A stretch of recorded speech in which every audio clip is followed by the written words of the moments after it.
Jan Suraaj party का दूसरा list भी जारी हो गया, लेकिन एक बार भी चनपटिया विधानसभा क्षेत्र का जिक्र नहीं हुआ।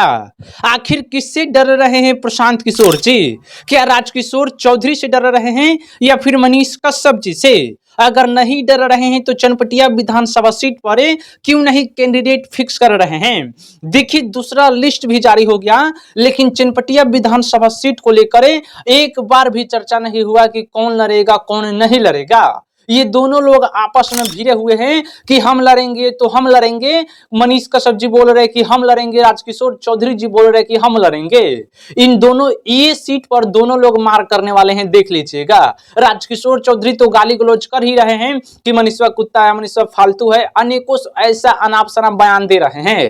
प्रशांत किशोर जी को जल्दी से जल्दी चनपटिया विधानसभा सीट से कैंडिडेट को फिक्स कर देना चाहिए कि ये व्यक्ति यहां से चुनाव लड़ेंगे। जन स्वराज के कोई भी नेता इस पे बयान देने से बच रहे हैं। कोई बयान दे ही नहीं रहा है कि अरे कौन लड़ेगा चनपटिया से चुनाव। लगभग 116 सीटों का कैंडिडेट फिक्स कर दिया गया कि 116 सीटों पे ये आदमी चुनाव लड़ेंगे, लेकिन चनपटिया विधानसभा सीट का कभी जिक्र ही नहीं हो रहा है। ये लोग आपस में उलझे हुए हैं और मनीष जी के समर्थक और उनके कुछ समर्थक हैं, ये लोग टेंशन में है कि कब किसको टिकट मिलेगा।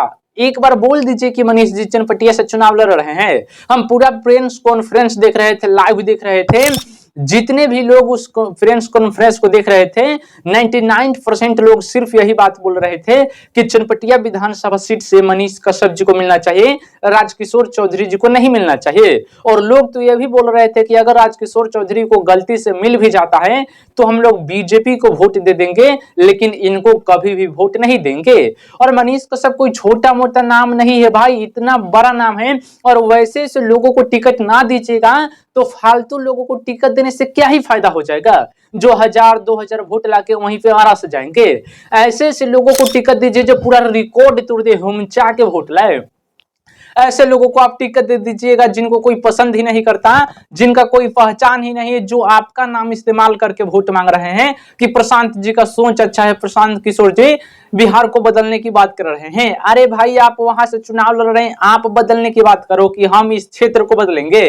प्रशांत किशोर जी तो बोल रहे कि हम चुनाव नहीं लड़ेंगे, हमको सीएम नहीं बनना है। वो तो सीधे इस बात से मुकर्रर है कि हमको इस समय नहीं पढ़ना है। उनको जब पढ़ना ही नहीं है तो आप उनका नाम इस्तेमाल करके वोट मांग रहे हैं। आप अपने दम पे चुनाव लड़िए, बोलिए कि हम ये काम करेंगे, आप मुझे वोट दीजिए।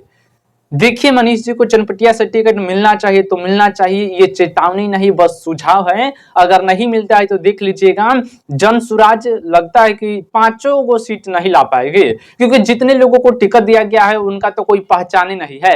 और जिनका पहचान है, अगर उनको ही टिकट नहीं दिया जाता है तो हमारे ख्याल से 0 सीट आएगा ही नहीं ठीक से। और मनीष जी को दिया जाता है तो उनके समर्थक पूरे बिहार भर में हैं, हुमच के वोट देंगे। और उनको वोट देने के लिए लोग तमिलनाडु से आ रहे हैं, महाराष्ट्र से आ रहे हैं।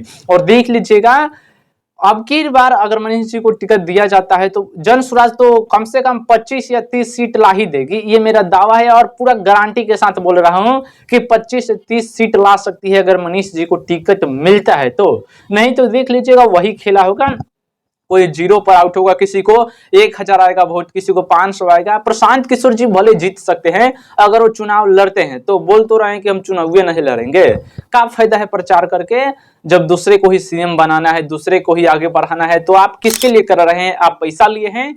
पैसा लिए हैं तो बोलिए कि हम पहले जैसे सुझाव देते थे वैसे ही सुझाव दे रहे हैं, हमको पैसा मिला हुआ है। आप चुनाव लड़िए, राघोपुर से चुनाव लड़िए, तेजस्वी यादव जी के खिलाफ लड़िए, तब ना मजा आएगा। खेल में मजा तभी आएगा जब बराबरी का मुकाबला हो। तेजस्वी यादव जी आपके बराबरी के हैं, आप राघोपुर से चुनाव लड़िए। दोस्त, अपनी राय बताइएगा। चनपटिया सीट को लेकर कोई जिक्र नहीं हुआ है। चनपटिया विधानसभा सीट से मनीष जी को टिकट मिलना चाहिए, बाकी किसी को भी नहीं मिलना चाहिए।